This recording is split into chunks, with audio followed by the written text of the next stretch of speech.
vamos conversar agora ao vivo, por vídeo, com a doutora Ana Escobar, que gentilmente atende o nosso pedido.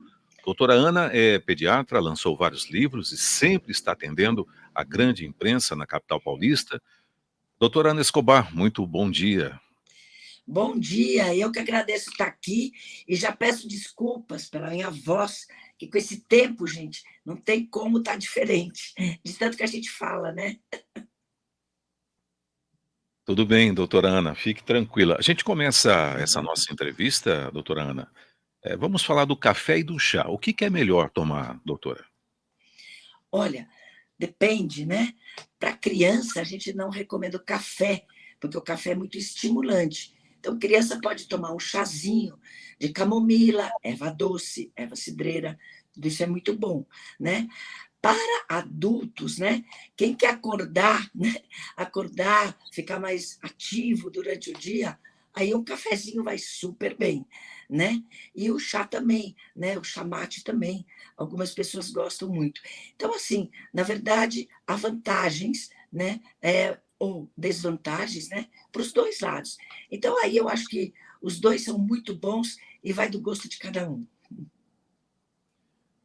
Doutora, a doutora acaba de lançar na Bienal do Livro, em São Paulo, mais um livro com o título Meu Filho Tá Online Demais. Fale desse livro, doutora, do tema, e já está à venda? Sim, já está à venda. E olha, gente, esse livro, Meu Filho está online demais, ele fala exatamente sobre a importância dos pais, né, entenderem o que devem fazer em relação ao uso de telas na infância. Porque, pessoal, as crianças hoje estão muito grudadas nas telas, estão usando telas além do tempo que seria indicado para cada idade. Então, será que isso pode dar repercussão no desenvolvimento das crianças? Então, é exatamente isso que a gente discute no livro e é essa orientação que a gente procura dar para os pais, para se posicionarem melhor nesse mundo digital. Ok, doutora. 7h40, estamos conversando com a doutora Ana Escobar, que se encontra na capital paulista, gentilmente atende o Informação. Doutora, nesse calor extremo que nós estamos vivendo aí, né, qual é a dica para se fazer exercício? Aproveito também para perguntar para a doutora dos cuidados com esse ar que nós estamos respirando. Olha, então, boa pergunta, Marcos. Assim, olha, primeiro, para a gente fazer o exercício. Então, o ar está extremamente poluído e a gente sabe que no meio do dia, né, a gente tem uma intensidade do calor muito grande, o que atrapalha muito a nossa performance no exercício e exige mais do nosso corpo, né? Durante o período da manhã, o ar está melhor um pouquinho por conta da noite. Então, eu recomendo à turma fazer exercício pela manhã. Esse é o melhor horário. Ou quando o sol está se pondo, que aí o calor já diminuiu. E para a gente respirar esse ar, gente, olha só, a gente tem que se hidratar muito, hidratar bastante, manter as mucosas da gente sempre hidratadas. Então, fica lá com a garrafinha de água o tempo todo, umidificar o ar, principalmente se você tem crianças, tem idoso dentro de casa. Não precisa ser com umidificador, gente. Uma toalha de banho molhada, torcida, em cima de uma cadeira, por exemplo, já é suficiente para umidificar o ambiente. Então, a gente tem que lembrar de tomar bastante líquido, umidificar o ambiente, comer saudável, que isso sempre ajuda tudo, né? E fazer exercício de manhã cedinho ou no final do dia. Ok, doutora, 7h42, vamos falar agora sobre criança, né? É um assunto bastante delicado, mas que é muito importante a Uhum. gente tocar, que é a questão do bullying, né? Como suspeitar que uma criança está sofrendo bullying, doutora? Olha, esse é um assunto, Marcos, muito atual e muito bom que você lembrou disso. Então, é o seguinte, olha, o bullying nas escolas hoje é uma realidade, infelizmente, e a gente tem que ficar atento a isso. Como a gente vai suspeitar? Então, é aquela criança que, de repente, não quer mais ir para a escola. ela fica chateada, está triste, começa a fazer birra na hora de ir para a escola, diz que não quer, ou então ela expressa isso de que forma? Com alguma dor. Então, na hora de ir para a escola, ela fala que está com dor de barriga, está com dor de cabeça, está com dor na perna. Então, a gente começa a entender que a escola está dando desconforto para a criança. Eu falo escola, gente, porque geralmente o bullying acontece nas escolas, mas isso pode acontecer em qualquer circunstância. Né? Então, a gente tem que ficar muito atento para aquela criança que, de repente, ela começa a ficar mais no cantinho dela, que está mais triste, não quer mais brincar tanto, não quer comer, às vezes ela quer dormir de dia e não quer dormir de noite.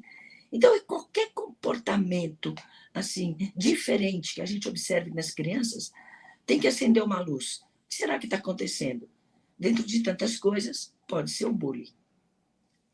Correto. Ainda sobre criança, no caso o bebê, recomenda-se, usar o andador ou não usar o andador para um bebê? Não, pessoal, não. O andador não deve ser utilizado, tá bom? Por quê? Primeiro, ele atrapalha a criança, ele faz com que a criança ande depois. A gente quer que a criança fique no andador andando, se locomovendo?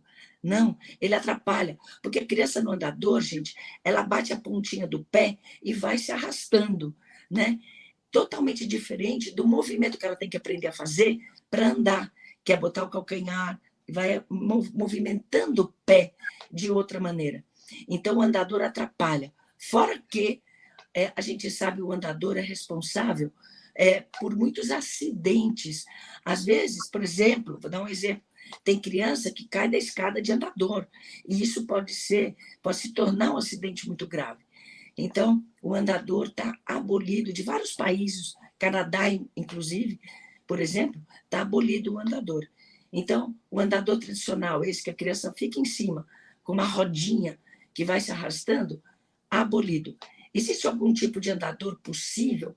Aquele que a criança vai empurrando, que nem um carrinho de supermercado.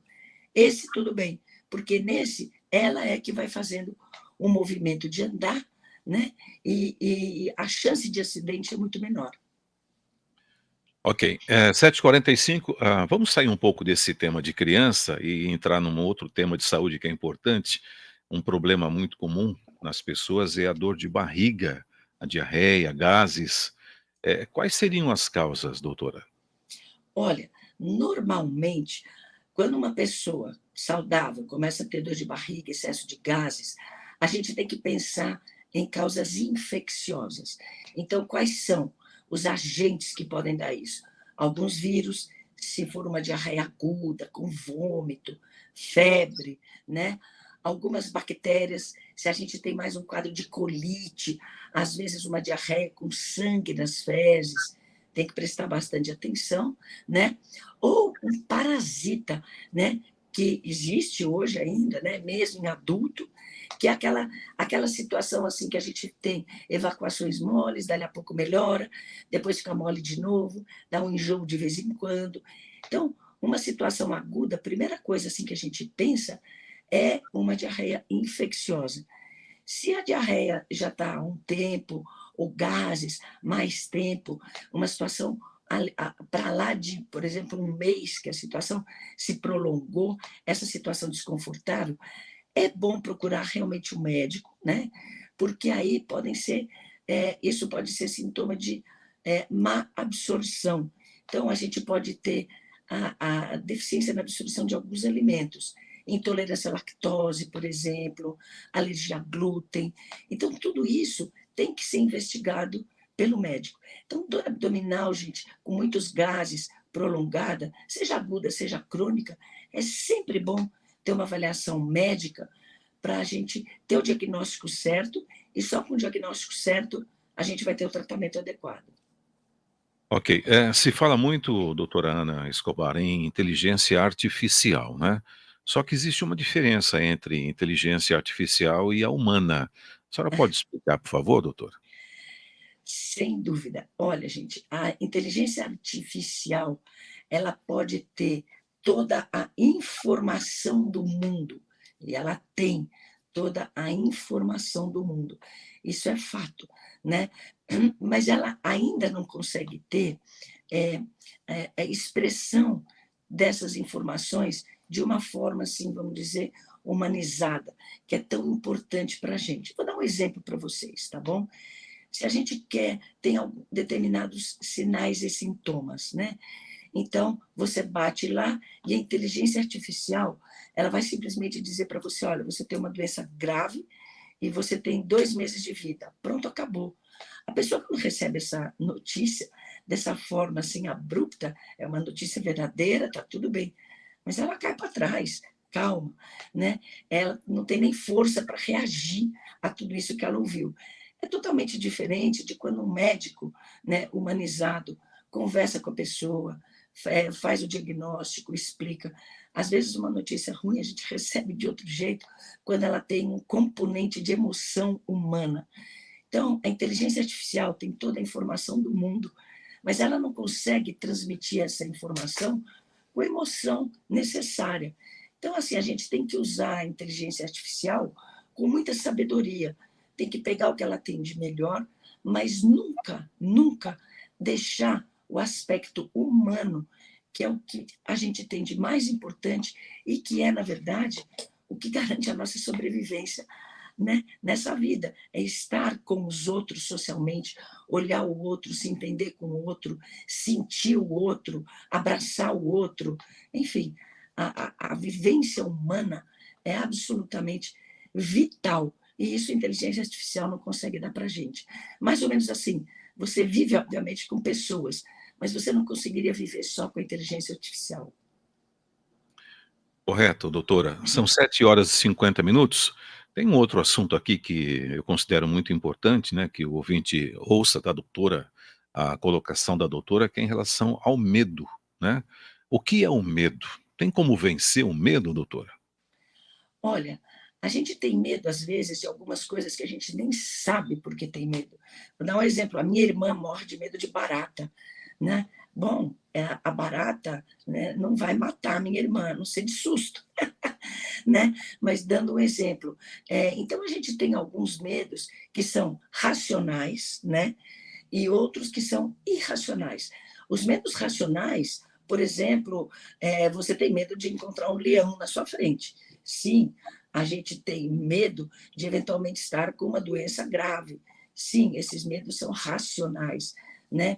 E a gente tem que utilizar toda a nossa força interior e a gente tem que utilizar também o apoio das pessoas que estão próximas a gente para nos ajudar o quê? A combater, a vencer esse medo que existe, que é a racional.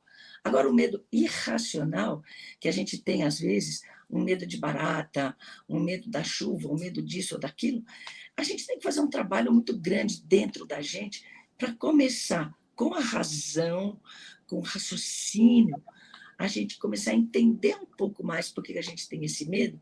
E só quando a gente entende a causa do nosso medo, o porquê que a gente tem, é que a gente às vezes consegue vencê-lo. Mas é complicado. O ser humano tem medo mesmo. Talvez o medo seja até uma defesa que a gente tem para nos ajudar a sobreviver.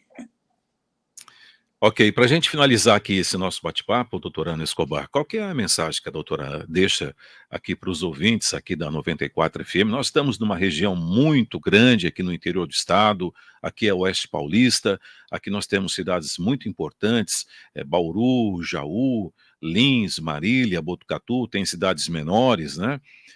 Enfim, tem Ourinhos, Assis, nós estamos aqui numa, vamos dizer, numa região metropolitana de aproximadamente aí 2 milhões de pessoas, né.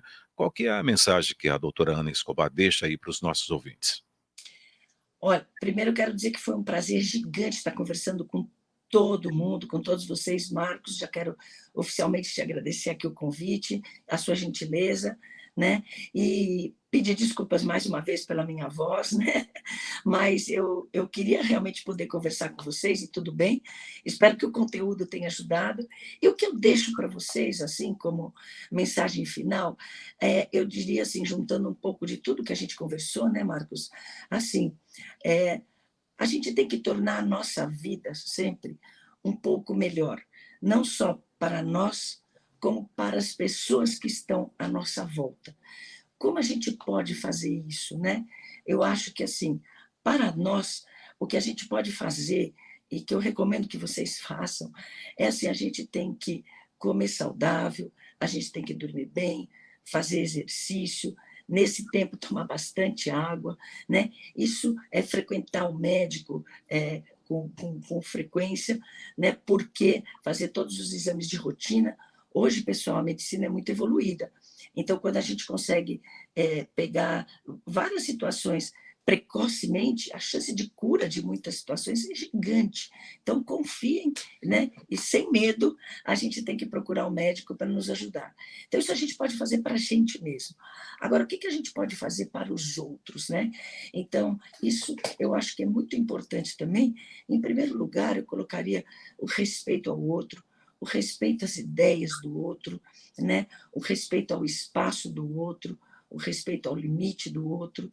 A gente tem que entender um pouco quem está à nossa volta com muita compaixão, com muito carinho e com muita humanização, né? Talvez, se a gente conseguir fazer isso, a gente consegue ter uma vida melhor para a gente mesmo e para os outros também. E uma dica, pessoal, como o Marcos colocou, falou do clima, né? Eu acho que o clima, isso que está acontecendo no mundo, é uma responsabilidade de todos nós. Então, a gente tem que pensar também na gente, em quem está à volta da gente e no nosso planeta. Porque é aquela história, não tem planeta B para nós. A gente quando acorda pela manhã, doutora Ana, a gente liga uma TV e a gente vê, né, guerra lá no Israel com o Líbano, faixa de Gaza, Ucrânia com Rússia, mortes, doenças. Então a gente já começa o dia assim vendo coisas negativas que entram na nossa memória. Por outro lado, se a gente observar ao nosso redor, nós temos aí um céu bonito, né? Temos árvores, pássaros voando, né? Então é importante também ver esse outro lado, né, doutora? Sem dúvida, Marcos. Isso tudo que você bem descreveu é a força da vida, né? Então, é a natureza, os pássaros, o céu azul, principalmente aí na região de vocês, que é espetacular, né? Vocês olham, vocês veem o céu azul, respiram um ar, né? Que sem essas queimadas, sem tudo isso, é um ar super bom. Então, eu acho que tudo isso instiga a gente realmente, né? A andar para frente e ajudar as pessoas e ajudar esse mundo a ser um pouco melhor. A gente tem que olhar essa situação de guerra, de tudo, com muita tristeza. E não dá para entender a intolerância, né, que gera tudo isso, né? Mas a gente tem que tentar, no nosso quintal, fazer o melhor possível. E se cada um cuida do seu quintal, né, o quintal de todos fica muito bom. E a cidade e o mundo, consequentemente. Muito bom, excelente entrevista, muito conteúdo. Conversamos com a doutora Ana Escobar, pediatra, autora de vários livros. Doutora Ana, espero contar com a tua presença aqui mais vezes. Um bom dia e um ótimo final de semana para a doutora. Muito obrigada, é um prazer gigante estar falando com você, Marcos, com todo mundo.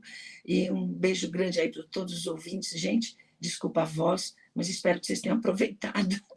Eu adorei. Muito bem, doutora. Muito bem, muito obrigado. Bom dia.